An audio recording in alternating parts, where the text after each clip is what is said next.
Сулайман пайгамбардын акыл насаат кеңештеринен. Бардык нерсенин өз убагы бар.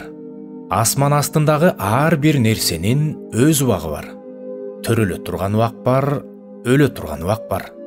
Отургуза турган убак бар, жула турган убак бар. Өлтүрө турган убак бар, дарылай турган убак бар. Буза турган убак бар, кура турган убак бар. Ыйлай турган убак бар, күлө турган убак бар. Кайгыра турган убак бар, бийлей турган убак бар. Жалгыз болгонго караганда экөө болгон жакшы. Анткени алар өздөрүнүн эмгеги үчүн жакшы сыйлык алышат.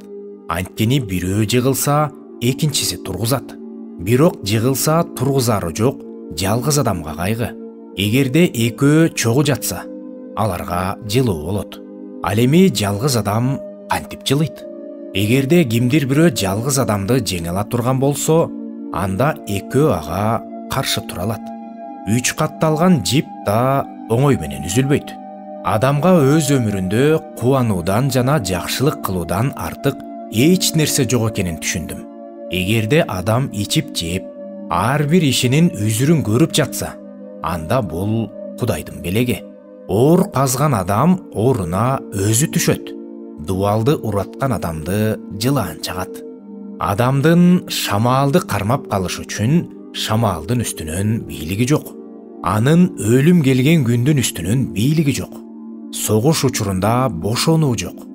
Мыйзамсыздык куткара албайт. Тирүүлөрдүн арасында жашаган адамдын дагы үмүтү бар. Анткени өлгөн арстанга караганда тирүү дөбөткө жакшы.